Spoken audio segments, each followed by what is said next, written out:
if you can go and spread good, you know, the UN blacklist, if you're going to spread, just because they've messed it up, they're going to blacklist us. Yeah. The UN's on my blacklist. Charlotte Robinson. Do Simple Minds think of themselves as a Christian group? Even that term is, you know, when you, it's too. Yes and no.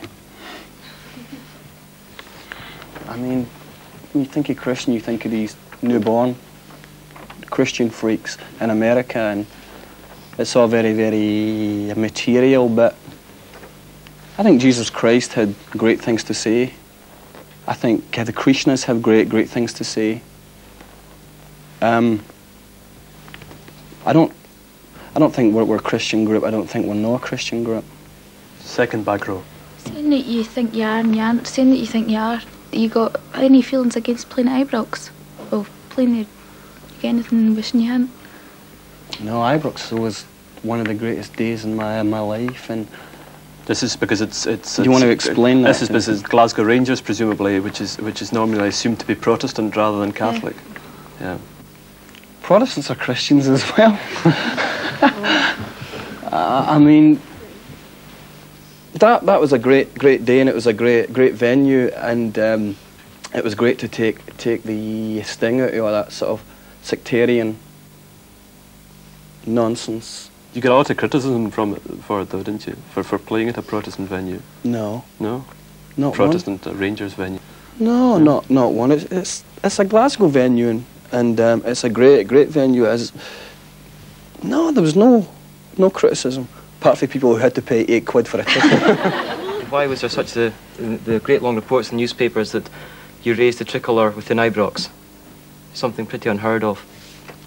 Because we were doing a tour where we played Holland, Belgium, Ireland, Scotland, England, France, and above the stage we had a flag for every country we'd been in.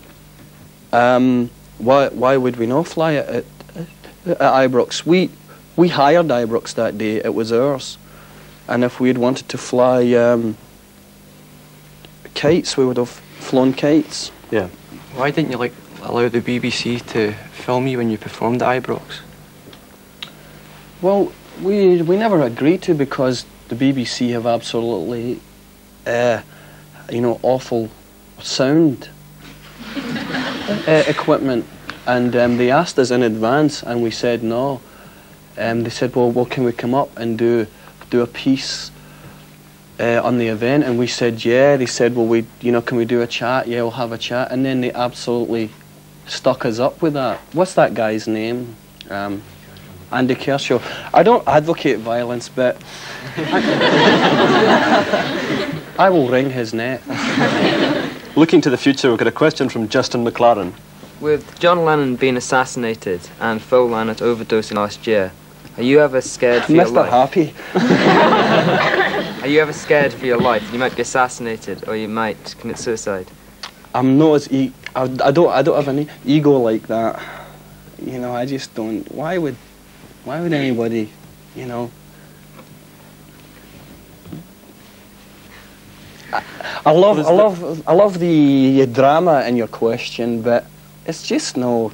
You know, why would you think about that? Well, there's a lot of loonies around who might want to take a pot shot at you because you're famous. Oh. We're just a band for Glasgow, and we've had a good year. Do you find it strange when you meet your own idols and they treat you as an equal? Yes.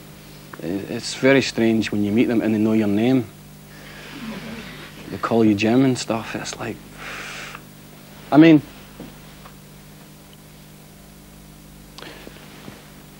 Kenny Dalglish called my house.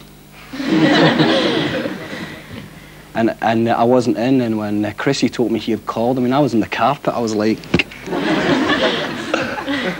Sir Kenny, I was just like, God, Kenny Dalglish called for me. And she said, he's going to call back, and I was like, no, I can't talk to him. I was like, and he called back, and I was like, hi, Kenny. I mean, Kenny Dalglish. Joanne Hanley. How does it feel to have thousands of your fans treating you like a god? I don't think they do. The papers make, you know, they give all the drama and stuff, like, you know, and the mass there and the messiahs and stuff. I don't. I think the fans get really caught up in the music, and I get caught up in the music as well. I mean, I can't believe when I see myself on TV, as you might have noticed earlier. I don't recognise myself. I totally transform, and I think our audience, when they hear the music and they're together, a sort of, I don't know what happens, a celebration, some kind of celebration happens. But I wouldn't condescend that at all. People get caught up in the kind of aura of the music. Yes. Do you really hate the media? Aspects of it. Yeah.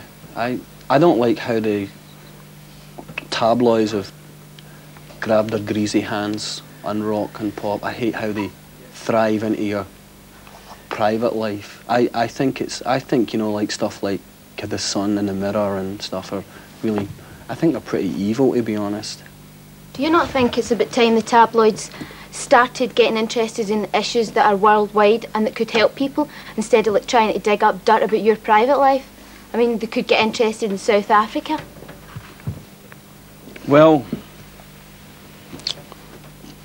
you asked the question and you also answered it. I think I don't know what it is with the masses. I don't know if the masses want the papers. You know, people say, oh, but they sell. This is what people want. I don't know if people want that, or if it's just it's other kind of used to. You know, it's queer to look at this, you know, the Sun and see a drawing at Elsie Tanner on her deathbed. It's absolutely queer. Carol Simpson. You're quoted as saying that life without a dream is frightening. What is your dream? Well, it changes a lot, but I have different dreams, you know. But they're not very tangible. I dream about the day when, I obviously dream about the day where you could turn on the 6 o'clock news and not feel apprehensive about all these nightmares. I mean, that's been very, very serious, I suppose. I guess I'm very serious when people ask me what my dream is. Jim Kerr, thank you for being open to question.